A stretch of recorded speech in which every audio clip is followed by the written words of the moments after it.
Hello friends. Please click subscribe to receive new information every day of UK.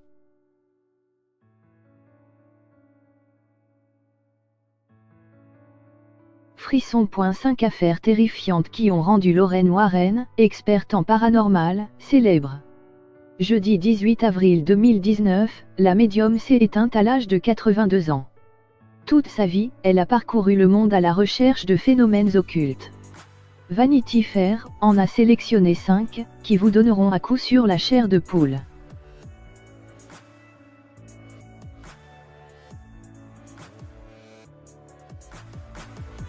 La maison hantée d'Amityville. Le 13 novembre 1974, Ronald DeFeo Jr. assassinait 6 membres de sa famille, ses parents, et ses 4 frères et sœurs. Il faudra pas moins d'un an pour que la maison du drame trouve de nouveaux preneurs. Les nouveaux habitants, George Lutz, Kathy Lutz et leurs 3 enfants, n'y restèrent que 28 jours. Terrifiés par les phénomènes paranormaux qui s'y produisaient, ils avaient fait appel au couple Warren.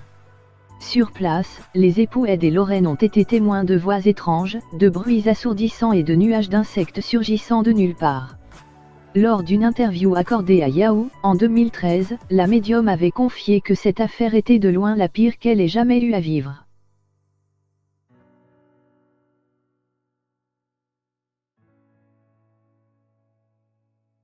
L'effrayante Annabelle. Acheter des objets vintage et de seconde main est rarement une mauvaise idée. Sauf, peut-être, lorsqu'il s'agit d'une poupée maléfique. 2 colocataires américaines l'ont malheureusement appris à leurs dépens, en rapportant chez elles une vieille Regodian. Rapidement, elles se sont rendues compte que ce qu'elles pensaient être un objet innocent était en réalité possédé par l'esprit maléfique d'une petite fille de 7 ans, Annabelle Higgins. Sur place, les époux Warren ont béni l'appartement, avant d'emporter la poupée. Celle-ci repose encore aujourd'hui dans le musée de l'occulte, installé derrière la maison de Lorraine Warren. Cette dernière préférait d'ailleurs ne pas la regarder dans les yeux, de peur d'être hantée à son tour.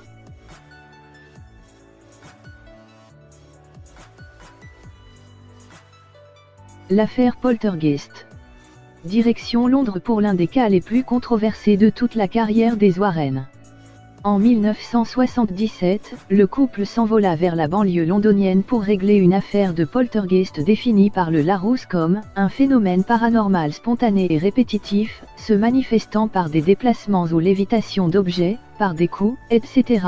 Convaincus qu'une petite fille était bel et bien possédée par le démon, les époux ont dû faire face à la critique, persuadés que tout ceci n'était en réalité que la farce d'une enfant qui avait besoin d'attention.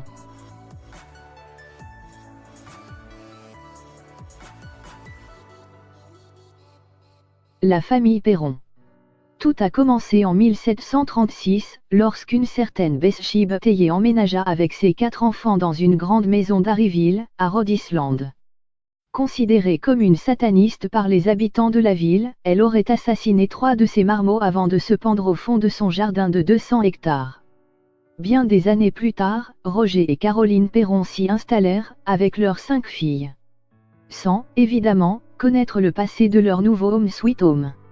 Rapidement, un esprit prit possession des lieux. Les rumeurs veulent que ce soit celui de l'ancienne propriétaire. Celle-ci s'en prenait le plus souvent à la mère de famille, au point que cette dernière décida d'appeler les Warren. Malheureusement, leur présence ne fit qu'aggraver la situation. Le couple a par la suite été prié de quitter les lieux, sans avoir pu résoudre le problème.